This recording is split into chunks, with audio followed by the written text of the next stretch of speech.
साईनाथ भगवान की, वर्तमान शासन नायक भगवान महावीर स्वामी की, संत श्रवणी आचार्य भगवान विद्यासागर जी महाराज की, परम पूज प्रमाणिक संत महामना मुनिराज प्रमाण सागर जी महाराज की, परम पूज अरह सागर जी महाराज की, शाश्वत सिद्ध छे सम्मेश शिखर जी की। धर्म और संस्कृति का नयनाभिराम आयतन परम पूज गुरुदेव की परिकल्पना गुणायतन। गुणायतन के प्रणेता जो संसार में विख्यात हैं, गुणायतन के प्रणेता के रूप में जो जाने जाते हैं भावना योग प्रतक के रूप में, जो शंका समाधान प्रतक के रूप में जाने जाते हैं, जिनके श्री चरणों में हम अपनी शंकाओं के समाधान प्राप्त करके संप्रेरित होकर संप्रेरक समय के रूप में जिन्हें पुकारते हैं, ऐसे परम पूज्य गुरुदेव के श्री चरणों में हम अपनी वंदना अर्पित करते हुए उनका वरद हस्त अपने मस्तक पर, अपने सिर पर रखवाना चाहते हैं। अतः मेरे साथ उच्चारें, नमोस्तु महर्षि, नमोस्तु महर्षि, नमोस्तु महर्षि। आज के इस कार्यक्रम को मैं गति प्रदान करूं उसके पूर्व में आज गुणायतन को साकार रूप देने वाले, भिन्न भिन्न प्रकार से गुणायतन संबद्ध होने वाले उन उदार आशय व्यक्तियों को मैं नाम उच्चारित कर रहा हूं। आप तालियां बजाकर उनका अभिनंदन करेंगे और हम यहां उनका सम्मान करके उनके गुणों को समृद्ध करने का प्रयत्न करेंगे। श्रीमान निर्माण निधि के रूप में आज जिन्होंने अपने आप को गुणायतन संबद्ध किया है, श्रीमती तारा देवी जैन, रितेश जी, सुगंधा शोधिया जयपुर से, बहुत बहुत साधुवाद। इसी प्रकार अब तालियां बजती रहे कि नाम में पुकार रहा हूं, अब तालियां बजाते रहे क्योंकि इन्होंने अपने आप गुणायतन जोड़ करके अपने जीवन को धन्य किया है। श्रीमती सुशीला देवी जैन बाकलीवाल, श्री कैलाश प्रेमलता बाकलीवाल जयपुर से, श्री अर्पित जैन, श्रीमती गुंजन जैन दिल्ली से, श्रीमती शिवांगी जैन धर्मपत्नी डॉक्टर राहुल जैन जयपुर से, श्रीमती आभा जैन, नैना जैन फरीदाबाद से, श्री प्रद्युम्न जैन, सुपुत्र शंभुदयाल ब्राह्मी जैन ग्वालियर से, श्रीमती कुसुम जैन वरिया वाले, श्री राजेश, मुकेश, दिनेश, संजय, संदीप सुधीर जैन तेंदुखेड़ा मध्य प्रदेश से, एवं श्रीमती मनोरमा जैन छावड़ा, श्री सुबोध नीलेश सपना छावड़ा, नीलिसा बिक्की मेवान बजात्या हजारीबाग से। बहुत बहुत साधुवाद। आपने उदारता प्रकट करके अपने जीवन को धन्य किया है, बहुत बहुत साधुवाद। और शुद्धधार के रूप में आज श्री अभय जी, नीलम जी सरावगी बगड़ा, अरिहन जी सिद्धार्थ जी बगड़ा कुल हावड़ा से संबद्ध हुए आए, गुरुदेव चरणों की अभिवंदना करें, आशीर्वाद प्राप्त करें और इनका सम्मान करने के लिए मैं पुकार रहा हूं श्रीमान अन्नू जी अजमेरा साहब को, वे आए और इनका सम्मान करके गुणायतन के गौरव को संवर्धित करें। अन्नू जी अजमेरा एवं इनके साथ आए प्रमोद जी कटनी सम्मान करने के लिए। आपकी तालियां लगातार बजती रहें। बगड़ा परिवार, अभय जी, नीलम जी सरावगी और सिद्धार्थ अरहन जी सिद्धार्थ जी बगड़ा हावड़ा से आइए। नहीं है, उपस्थित नहीं है क्या? और श्रीमती इंदिरा देवी काला, श्री नरपत जी काला, राहुल स्वीटी काला, लवली जी, तनीषा जी, चारवी जी, समस्त काला परिवार, नागौर निवासी, गुवाहाटी प्रवासी, आरके टावर इंडिया गुवाहाटी, इन्होंने अपने आप को गुणायतन से शुद्धा के रूप में जोड़ा है। बहुत बहुत साधुवाद। यदि हो तो आ जाए, था नहीं है। आज हमारे बीच में परम पूज्य गुरुदेव के चरणों की अभिवंदनार्थ उपस्थित हुए हैं गुणायतन के श्रोमणी संरक्षक श्रीमान पीयूष जी, प्रत्यूष जी, प्रियांश जी, कहां से, कन्नौज से, जिन्होंने नित्य शानदार का भी पुण्यार्जन किया है और जो गुणायतन के श्रोमणी संरक्षक हैं। आप तालियां बजाएं। इन्होंने अपना सर्वस्व लगा करके अपने जीवन को धन्य किया, स्वर्णिम बनाए। आइए, आपकी तालियां लगातार बजती रहें। इनका सम्मान करने के लिए श्रीमान अन्नू जी अजमेरा साहब एवं श्रीमान प्रमोद जी जैन कटनी शास्त्री परिवार से वे सम्मान करेंगे। शीघ्र से आ जाए श्रीमान पीयूष जी, प्रत्यूष जी, प्रियांश जी, श्रोमणी संरक्षक गुणायतन कन्नौज। आइए, तालियां बजाते रहे आप लोग लगातार। और हमारे बीच में आज कन्नौज से ही श्रोमणी संरक्षक गुणायतन के श्रीमान अतुल जी जैन सपरिवार उपस्थित हैं। गुरुदेव के चरणों की अभिवंदना करें, आशीर्वाद प्राप्त करें। श्रीमान अतुल जी जैन आ जाइए। अतुल जी जैन आए, इनका सम्मान करने के लिए गुणायतन के सीईओ श्रीमान सुभाष जी एवं श्रीमान सुभाष जी आए और अतुल जी का सम्मान करके गुणायतन गौरव की महिमा मंडित करें। हमारे बीच में श्रीमान बाबूलाल जी पाटनी कोलकाता, जो निरंतर सेवायतन के लिए सेवा देते रहते हैं, सीए हैं और इनके इन बुद्धि का प्रयोग सेवायतन के लिए निरंतर होता रहता है। ऐसे श्रीमान बाबूलाल जी पाटनी कोलकाता से परिवार हमारे बीच में उपस्थित हैं, भी आए और इनका सम्मान करने के लिए उपस्थित हो श्रीमान कैलाश चंद जी जैन सेवायतन प्रमुख एवं श्रीमान कपूर चंद जी जैन कोटा आए और श्री बाबूलाल जी पाटनी कोलकाता का सम्मान करके सेवायतन का एवं गुणायतन का सम्मान संवर्धित करें। इसी क्रम में श्रीमान राकेश जी जैन जो रूपेश भैया के ब्रह्मचारी रूपेश भैया के माता पिता हैं, पिताजी हैं, माता जी नहीं आई, पिताजी रूपेश कुमार जी राकेश कुमार जी रूपेश भैया के पिताजी शिक्षक से आ जाएं, गुरुदेव के चरणों की अभिवंदना करें, आशीर्वाद प्राप्त करें। उनका सम्मान करने के लिए मैं बुला रहा हूं श्रीमती कमलेश जी ट्रस्टी गुणायतन सागर से, वे आए और श्रीमती कांति जी वे भी आए और राकेश जी क्या जो रूपेश भैया के पिताजी हैं, आपके तालियां बजे रूपेश भैया जो संघ में निरंतर साधनारत हैं, उनके पिताजी राकेश जी अपने उनके भाई बहनों के साथ यहाँ उपस्थित हुए हैं। इनका सम्मान करने के लिए श्रीमती कांति जी एवं श्रीमती कमलेश जी सम्मान करने के लिए उपस्थित हो। आपकी तालियां बजाएं। इन्होंने अपने पुत्र को गुरुदेव के श्री चरणों में सौंप करके समाज परंपरा को बढ़ाने का एक सुप्रयास किया है। वहां बहुत बहुत साधुवाद। दुपट्टा उठाएंगे श्रीमान सिद्धार्थ जी कासरीवाल, दुपट्टा उठाएं। राकेश जी को दुपट्टा उठाएंगे श्रीमान सिद्धार्थ। जाइए सिद्धार्थ जाइए, हो गया। और गुरुदेव अब मैं आज के संकट हमारे सत्र का ऑनलाइन प्रश्नों के माध्यम से शुभारंभ करना चाह रहा हूं आपके आशीष से। गुरुदेव एक गुप्त नाम का प्रश्न, एक ऐसे व्यक्ति की व्यथा जो नाम भी नहीं बताना चाहते, हाँ गुप्त, इन्होंने पता दिया मन मंदिर, नाम गुप्त, मध्य प्रदेश। गुरुदेव के चरणों में मेरा बारंबार प्रणाम, सत सत बंदन, अभिनंदन। गुरुदेव मेरा प्रश्न यह है कि मैं नियमित रूप से भगवान के पास जाता हूं और भगवान से अपने बुरे कर्मों के लिए क्षमा मांगता हूं और कहता हूं भगवान आगे मुझसे यह मेरे बुरे कर्म फिर से ना हो। परंतु महाराज श्री मैं अगले दिन देखता हूं कि वह मुझसे बुरे कर्म फिर से हो जाते हैं। गुरुदेव मुझे इसमें कोई सार नहीं नजर आता। मैं चाहता हूं कि मुझसे वह बुरे कर्म ना हो, फिर भी वह हो जाते हैं। हे भगवान मैं अपने इन बुरे कर्मों को, अपनी इन बुरी आदतों से कैसे निजात दिलाऊं? बहुत अच्छी बात है। भगवान के सामने हम भावना बहाते हैं बुरे कर्म ना हो, फिर भी बुरे कर्म हो जाते हैं। अनचाहे इन बुरे कर्मों से हम कैसे बचें? देखिए भगवान के सामने भावना प्रकट करने से काम नहीं चलेगा, भगवान के समक्ष कमिटमेंट करने से काम होगा। आप संकल्पित हो, हम लोग भगवान के सामने भावना रखते हैं, उसके प्रति अपनी प्रतिबद्धता कहाँ रखते हैं? अगर हम संकल्पित होते हैं तो अपने जीवन का अनुभव होगा। जो भी कार्य आपने किसी को वचन दे दिया आप उसे नहीं दोहराते, खासकर उनके साथ जिनके प्रति आपकी श्रद्धा हो या जिनसे आपका प्रेम हो। हर व्यक्ति के जीवन का अनुभव, जिसके प्रति श्रद्धा हो अथवा जिसके प्रति मन में प्रेम हो, उस व्यक्ति के लिए आप जो भी एक बार वचन दे देते हैं उसे तोड़ना नहीं चाहते। मैं आप सबसे यही कहूँगा, अगर चाहते हैं कि बुरे कर्मों से बचे तो भगवान के समक्ष भावना नभाएं, संकल्पित हो, भगवान के सामने प्रतिज्ञा करे, वचन दे, कमिटमेंट करे और भगवान को भगवान मानकर करे, उसे गांठ में बांध ले।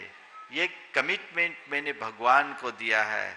सूरज पूरब से पश्चिम हो जाए, प्राण जाए पर प्रण ना जाए, आपके जीवन में कभी गड़बड़ी नहीं हो सकेगी। गुरुदेव फिरोजाबाद से एक प्रश्न आया है।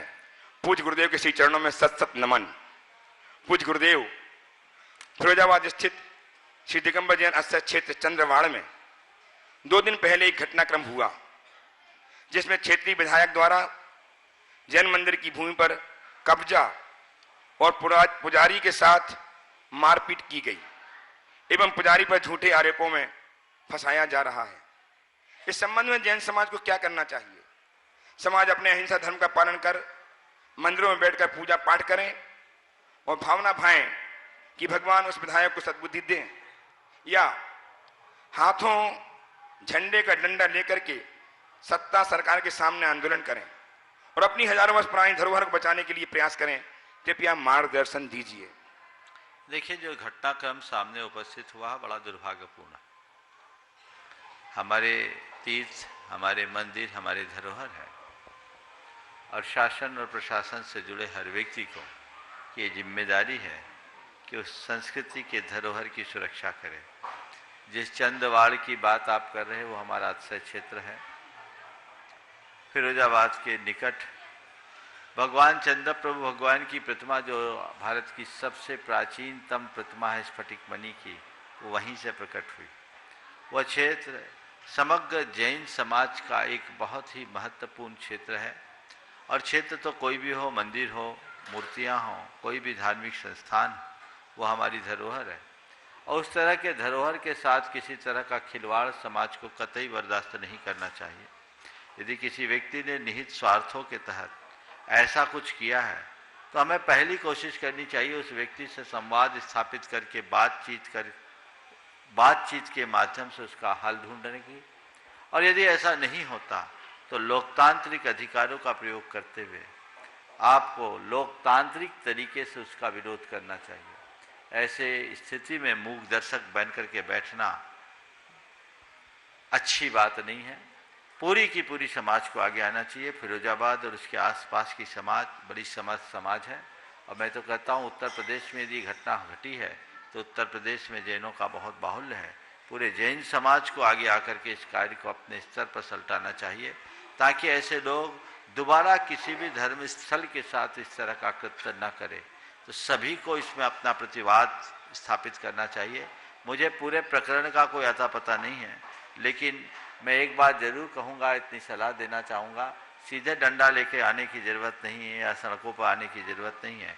पहले संवाद, और संवाद नहीं है तो हम अपने लोकतांत्रिक अधिकारों के तहत जो हमारी व्यवस्थाएं हैं उसका प्रतिवाद करना ही चाहिए। गुरुदेव, उदयपुर राजस्थान से सुश्राविका श्रीमती तारिका जी पाटनी, धर्मपत्नी श्री विमल जी पाटनी, आर.के. मार्बल ग्रुप एवं बंडर सीमेंट आपके चरणों में कोट से नमन अर्पित करते हुए जानना चाहती हैं, ये आश्चर्य व्यक्त कर रही हैं। गुरुदेव, गुणायतन के बारे में सुन कर के बहुत आश्चर्य होता है। बड़े तो बड़े, छोटे छोटे भी गुणायतन से प्रभावित हैं। और जैन ही नहीं अपितु सभी सिख गुणायतन का साकार रूप देखने के लिए उत्सुक हैं। गुणायतन को हम सभी देख करके हर्षित तो होते ही हैं, हमारी पीढ़ियां भी उसे देख करके धर्म के मन को समझेंगी और सम्यक दर्शन प्राप्त करेंगी और जैन धर्म का स्वरूप दिग दिगंत में व्याप्त होगा। गुरुदेव, ऐसे अद्भुत गुणायतन की परिकल्पना आप जैसे आगमनिष्ठ, चर्या कुशल, सतत साधनाशील साधु के द्वारा प्रेरणा एवं संयोजना संभव हुई है। एक और कहां तो आप निरंतर साधनारत रहने वाले, स्वाध्यायशील, प्रवचन निपुण और विहार आदि में सदैव तत्पर रहने वाले निर्गन साधु, और कहां इतना विराट गुणायतन। गुरुदेव, मेरे मन में यही सोचकर प्रश्न सदैव उपस्थित होता है कि यह सब आपके द्वारा कैसे हो पा रहा है? आपको इसकी संयोजना के सटीक तत्व कार्य करने वाले कैसे प्राप्त हुए हैं? मैं इसे जानना चाहती हूँ, क्योंकि सांसारिक गृहस्थ एक छोटा सा कार्य संपन्न करके अपने जीवन को सार्थक समझता है। इतने बड़े कार्य की कल्पना तो बहुत दूर की बात है। देखिए, आशीर्वाद चाहे। पहले तो मैं उन्हें आशीर्वाद देता हूँ और कहना चाहता हूँ, जो सुना है उसको आंखों से देखो तो ज्यादा आनंद आएगा। सुनने में वो आनंद नहीं है, प्रत्यक्ष आकर देखने में ही वास्तविक आनंद है। आपने जो पूछा है कि ये सब आप कैसे कर लेते हो, मैं आपसे केवल इतना ही कहूँगा, ये सब इसलिए हो जाता है क्योंकि मैं कुछ करता नहीं। ये सब ऐसे हो जाता है क्योंकि मैं कुछ करता नहीं हूँ, और जिस दिन मैं करने लगूंगा उस दिन कुछ नहीं होगा। महाराज, ये कौन सी बात कह रहे हैं, समझ में नहीं आ रही। हाँ, हर मनुष्य को चाहिए कि अपने अंदर कर्तृत्व का भाव रंच मात्र भी न आने दे, स्वयं को निमित्त मात्र मानकर अपने लक्ष्य और उद्देश्यों के अनुकूल जितना अच्छा बन सके करते रहना चाहिए, उसके लिए प्रयत्न करना चाहिए। तो मैं तो निमित्त हूं और मैं इसे ऐसे मानता हूं कि आप सबका पुण्य है कि मेरे मन में ऐसे उन्मेष प्रकट होते हैं और उसे क्रियान्वित करने के लिए एक सशक्त टीम जुड़ती जाती है, काम अपने आप होता जाता है, मुझे कुछ करना नहीं पड़ता। जो काम यहाँ हो रहा है, कई लोग मुझसे पूछते हैं महाराज जी आपने कोई टेक्नोलॉजी देखी नहीं, जानी नहीं, फिर आप ये सब कैसे कर लेते हैं? मैं आप सबसे यही कहता हूँ, सब चीज़ें देखने और जानने की जरूरत नहीं होती। बहुत से काम ऐसे होते हैं जो बिना देखे बिना जाने भी संस्कार से हो जाते हैं। मैंने आज की टेक्नोलॉजी को नहीं देखा, लेकिन मेरी अंतरात्मा मुझे ये जरूर कहती है कि तूने कभी न कभी समोसरण जरूर देखा है। आज जो ये संरचना आप देख रहे हैं, ये तो अभी आकार लिया है, जो आप लोग स्क्रीन पर भी देखते हैं। ये तो मेरे अंतस में वर्षों से मैं अपनी सामायिक में ऐसे ही समोसरण की वंदना करता हूं। इसके पीछे एक लंबा अनुभव है, साधना है। मुझे ऐसा साक्षात्कार होता था, ऐसा आभास होता था कि समोसरण अगर कुछ हो तो ऐसा ही होगा।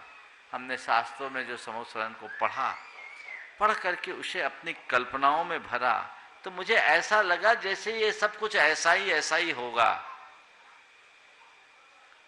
और उसे बनाने वालों ने उसी रूप में अंकित भी कर दिया। एक बड़े सुसंयोग है, बड़ी कठिनाई से ऐसे निमित्त आते हैं। हर किसी को ऐसा निमित्त हमेशा नहीं मिलता। एक लंबा समय इसमें बीता है और निरंतर चल रहा है। मैं तो आप सबसे ये कहूँगा कि इसमें मुझे श्रेय देने का कोई काम नहीं है। इसे देखकर आप अपने जीवन में जो श्रेयस्कर है वो करने की ठान लो, सब ठीक हो जाएगा। हम अपने श्रेय की देखें, जिससे मेरा कल्याण हो, मेरा उत्थान हो। प्रथम प्रश्न के लिए उपस्थित हो श्रीमान संजय जी, सुनीता जी जैन करमपुरा दिल्ली से ट्रस्टी गुणायतन, और तैयार रहेंगे श्रीमती सपना जी, संजीव जी कासलीवाल सेक्टर 8 भिलाई। शीघ्रता से आ जाए श्रीमान संजय जी, सुनीता जी जैन करमपुरा दिल्ली से ट्रस्टी गुणायतन। जब तक ऑनलाइन महाश्री तब तक अंतिम ऑनलाइन प्रश्न निर्मल कुमार जी पाटौदी इंदौर से आपके चरणों में बारंबार नमोस्तु करते हुए जानना चाहते हैं। गुरुदेव, मेरा प्रश्न समाज के उन असहाय, अक्षम और कमजोर परिवारों व्यक्तियों के लिए है जिन पर आकस्मिक रूप से अस्वस्थ हो जाने पर, नौकरी चले जाने पर, व्यापार में अधिक नुकसान लग जाने पर, शिक्षा संबंधी अवरोध आ जाने से अंधकार उपस्थित हो जाता है। कहीं से भी सहयोग का हाथ आगे नहीं आ पाता है। समाज में ऐसे पीड़ित व्यक्ति या परिवारों को मौन सहायता की व्यवस्था यहां से वहां तक कोई प्रावधान नहीं है। अन्य समाजों में व्यवस्था संभव दिखती है। हमारे समाज में सोशल ग्रुप हैं, उद्योगपति, व्यवसायिक, अधिकारी और समृद्ध महानुभाव हैं, किंतु समन्वय का अभाव है। गुरुदेव, इनमें समन्वय कैसे हो, कृपया मार्गदर्शन दें। देखिए, इस विषय में मैंने समय समय पर अपना मार्गदर्शन दिया है और लोग लाभान्वित हो रहे हैं। हमें इन सब बातों पर बहुत गंभीरता से ध्यान देने की जरूरत है। मैं हमेशा साधर्मी वात्सल्य की बात करता हूँ और हर सक्षम व्यक्ति को ये चाहिए कि अपने जीवन काल में कम से कम एक अक्षम व्यक्ति को सक्षम बनाने का प्रयत्न करें। यदि थोड़ा थोड़ा भी प्रयास होता है तो बहुत काम हो सकता है।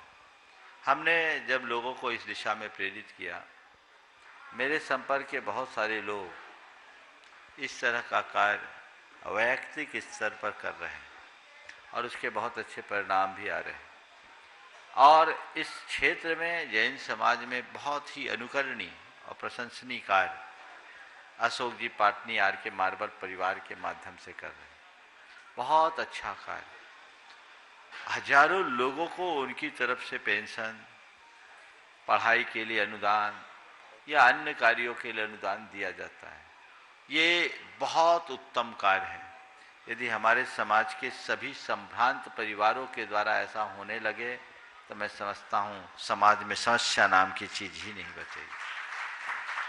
इसे करना चाहिए। पैसा हर कोई पाता है, लेकिन पैसे का सच्चा उपयोग कोई बिरला ही कर पाता है।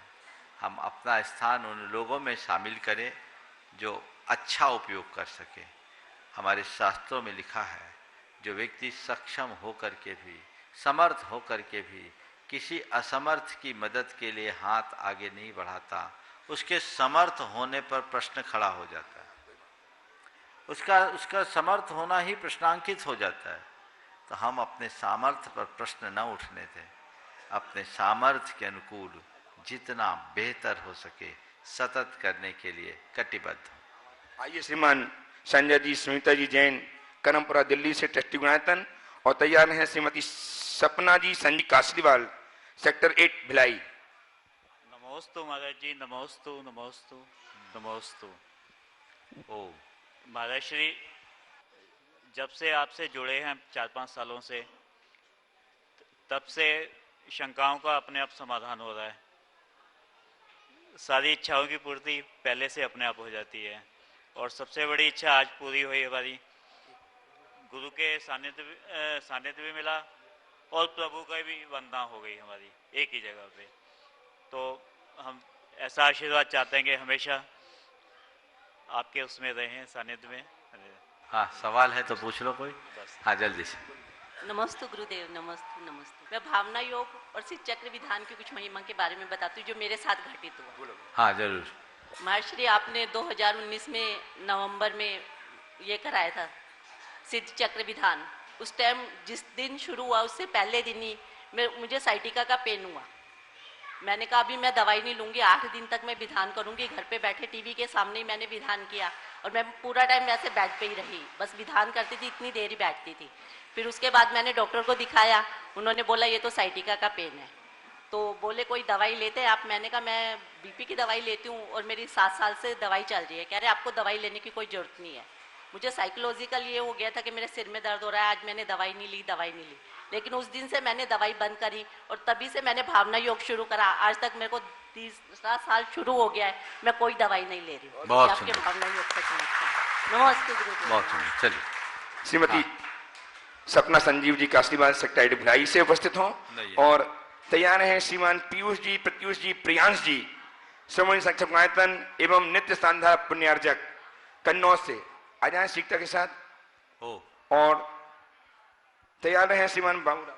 हाँ, श्रीमान बाबूलाल जी पाटनी कोलकाता, ये भी तैयार है। शीघ्रता से आइए श्रीमान पीयूष जी, प्रत्यूष जी, प्रियांश जी, शीघ्रता से आ जाए। बाबूलाल जी पाटनी कोलकाता तैयार हैं। ओ शीघ्रता।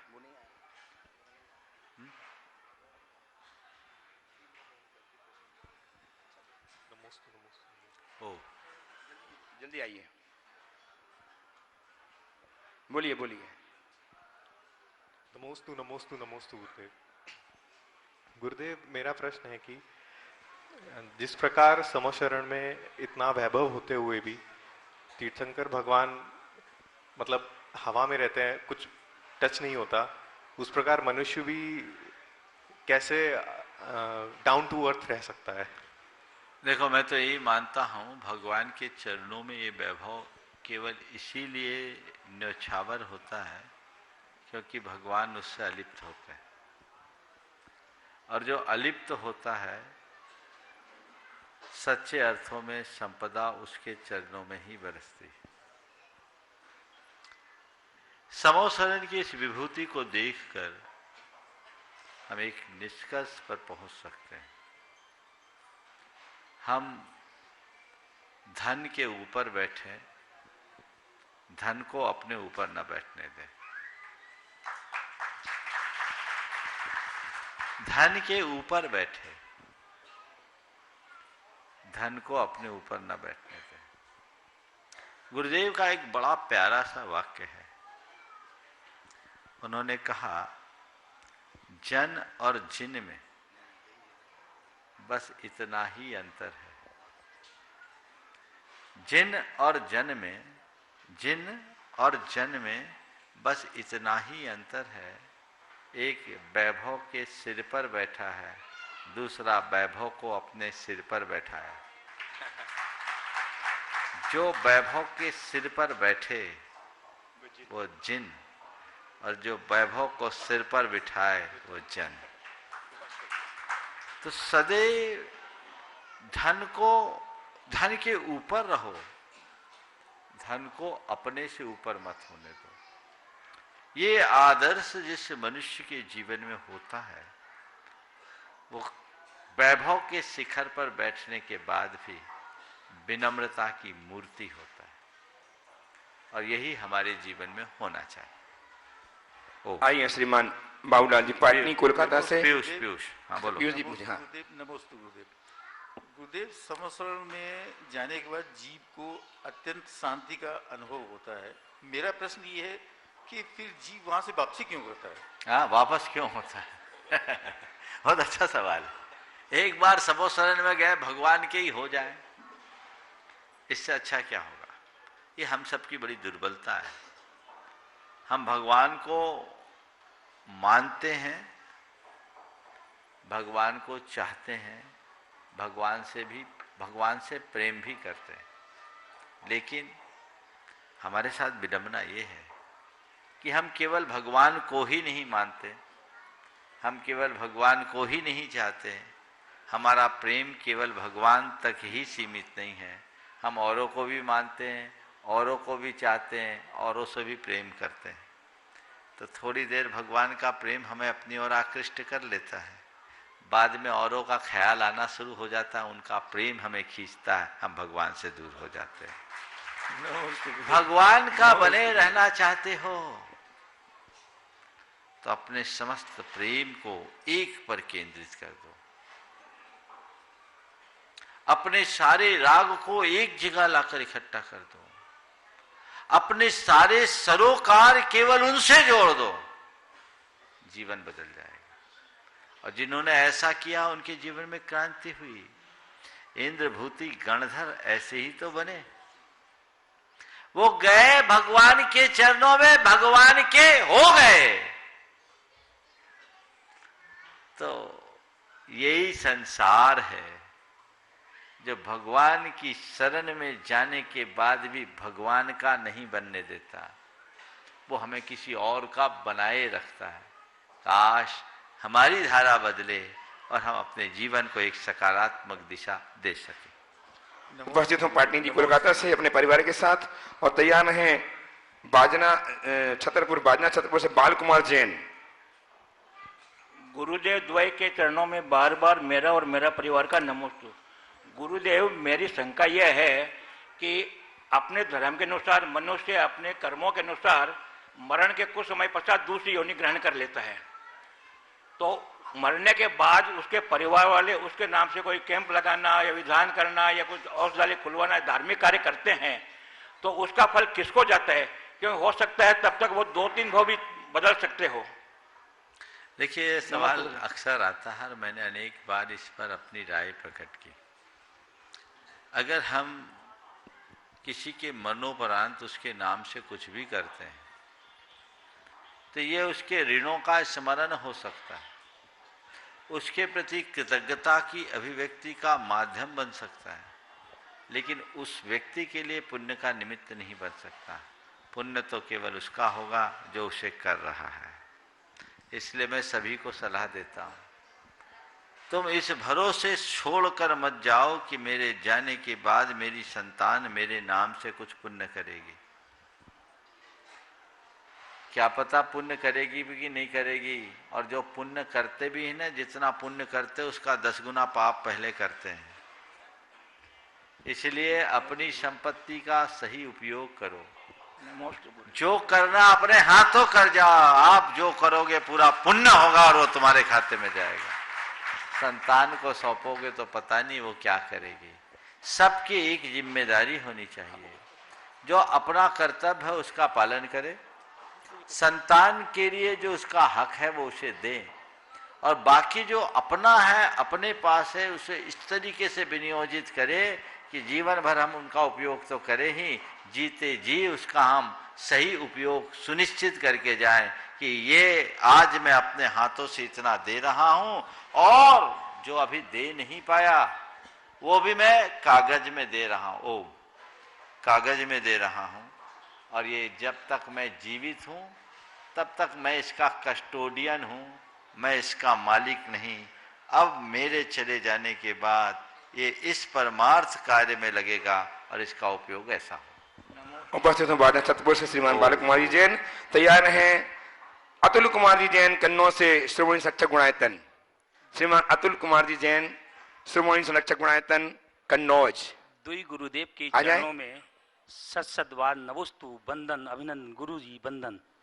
गुरुजी स्वयं के पैरों पर चलकर लक्ष्य तक पहुंच पाते घुनी बैसाखियां सहारा नहीं देती। भगवान मेरा प्रश्न है कि मैं मंदिर में जाता हूं, प्रतिक्रमण करता हूं, प्रतिक्रमण के पश्चात पुनः वही अपराध करने लगता हूं जिसके लिए मैंने प्रतिक्रमण किया था, और फिर प्रतिक्रमण करता हूं, फिर अपराध करता हूं। मेरी ये सतत वृत्ति है, मैं किसी की नहीं अपनी बात करता हूं। इससे मैं कैसे दूर हो सकता हूं? गुरुदेव मुझे समाधान दीजिए। हे भगवान मुझे समाधान दीजिए। आशय का सवाल पहला प्रश्न में भी था और मैंने उत्तर दे दिया। भगवान के चरणों में पाठ नहीं करो, पारायण करो, संकल्पित हो जाओ, तभी इससे बच सके। ओ आइए श्रीमान अतुल जी जैन कन्नौज से गुणायतन श्रोमणी संरक्षक, और तैयार हैं डॉक्टर सिद्धांत जैन पुत्र श्री मुकेश जी जैन मेडिको छिंदवाड़ा। नमस्ते महाराज जी, हमारा आज कोई प्रश्न ही नहीं है। चलो बहुत सुंदर, आज अचानक आ गए, यही प्रश्न है जी। चलो ठीक। आइए डॉक्टर सिद्धांत जी जैन श्रीमान मुकेश जी जैन मेडिको छिंदवाड़ा उपस्थित हो। तैयार हैं श्रीमती श्रुति जैन पिंडरई, प्रति नगरी पंडित श्रुति जैन।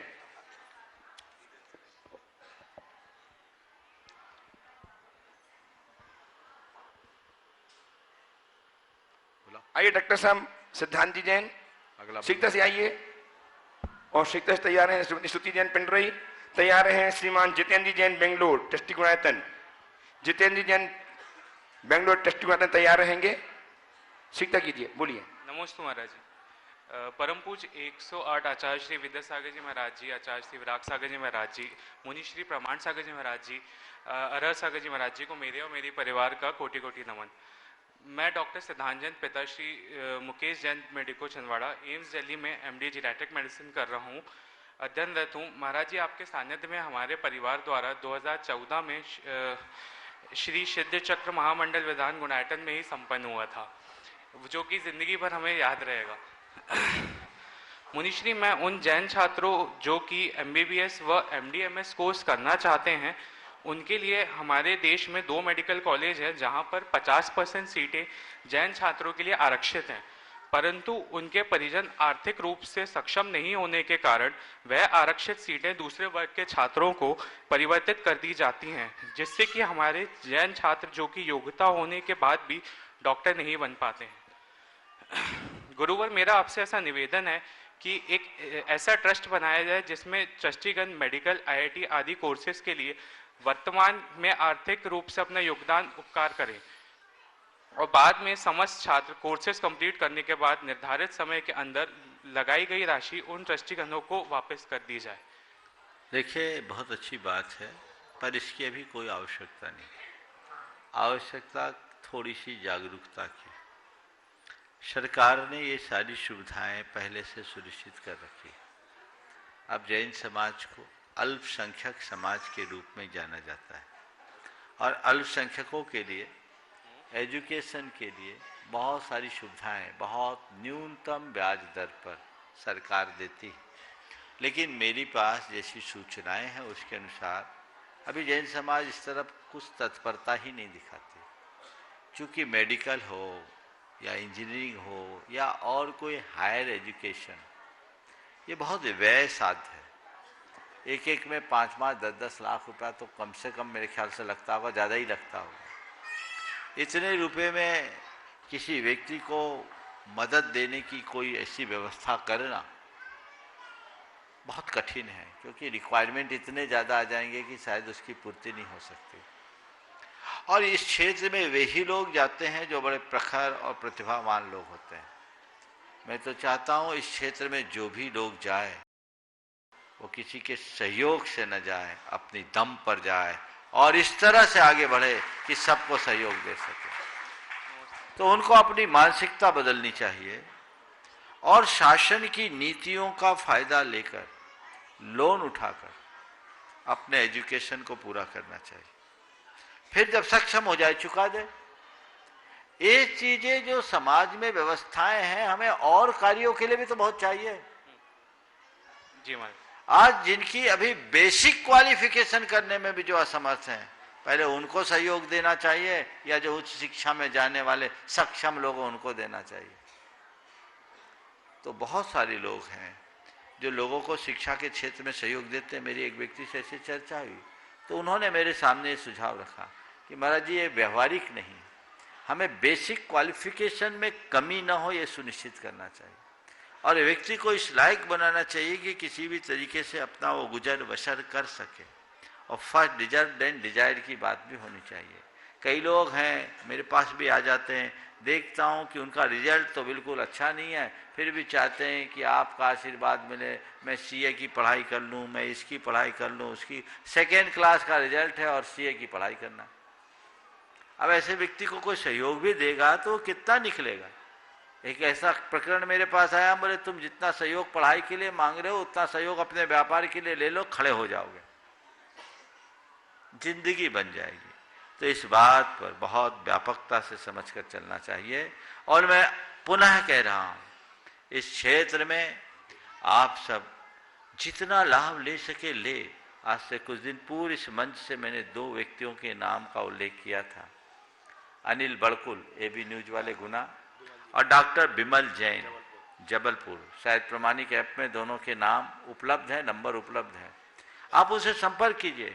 कितने बेनिफिट्स है एजुकेशन के लिए, कितने बेनिफिट्स हैं अपने इंस्टीट्यूशंस के लिए, कितने बेनिफिट्स हैं लेडीज के लिए, कितने बेनिफिट्स हैं आपके एम्प्लॉयमेंट के लिए और आपके जाकर के व्यापार के लिए। तो ये सारे बेनिफिट्स हैं और बहुत अच्छी सुविधाएं शासन के द्वारा सुनिश्चित है, इसका लाभ उठाए। अगर ये लाभ उठा ले तो फिर कहीं किसी के साथ कठिनाई नहीं है। उपस्थित श्रीमान जितेंद्र जैन टेस्टी हुए हैं बेंगलोर से, तैयार हैं श्रीमती श्रुति जैन पिंडरई से। ओ जल्दी बोलिए बोलिए। दोनों महाराज जी के चरणों में मेरा बारंबार नमोस्तु नमोस्तु नमोस्तु।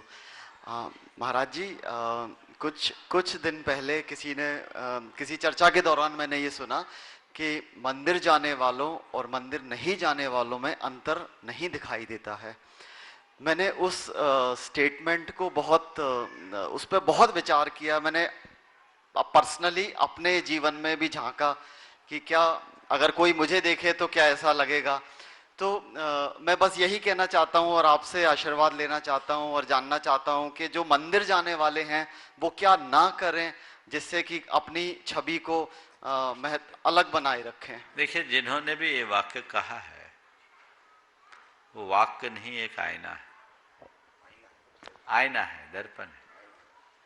अगर मंदिर जाने वालों और मंदिर न जाने वालों में अंतर न दिखे तो हमारा मंदिर और मंदिर की उपयोगिता दोनों प्रश्नों के घेरे में खड़े हो जाते हैं। हमारी जिम्मेदारी है, हालांकि ये कहना पूरी तरह ठीक नहीं है कि मंदिर जाने वाले और न जाने वालों में एक रूपता है। मैं तो देखूंगा और देखता भी हूँ कि मंदिर जाने वालों का जीवन अलग है और मंदिर न जाने वालों का जीवन अलग है। जो मंदिर जाता है, जो सच्चे अर्थों में मंदिर जाता है, उसका मन मंदिर दिखता है, और जो मंदिर नहीं जाता वो कई बार मजरालय भी पहुंच जाता है। उसके आचार और उसके व्यवहार में बड़ा अंतर दिखता है, दोनों अंतर है। अगर हम मंदिर जा रहे हैं तो हमारे आचरण और व्यवहार से दिखना चाहिए कि मैं मंदिर जाता हूं। हम भगवान के चरणों में प्रार्थना करें पर न केवल प्रार्थना करें अपितु भगवान के चरणों में जाकर अपने जीवन में पवित्रता को प्रकट करने का संकल्प भी ले।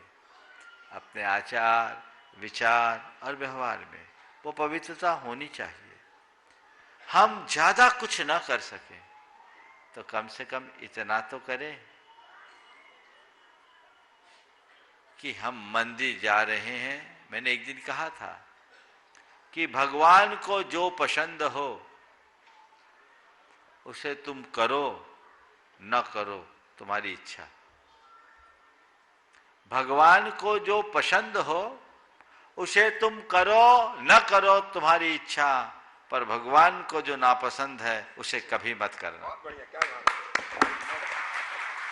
तो मंदिर जा रहे हो, धर्म क्षेत्र में आगे बढ़ सको अच्छी बात है, नहीं बढ़ सको कोई बुरी बात नहीं।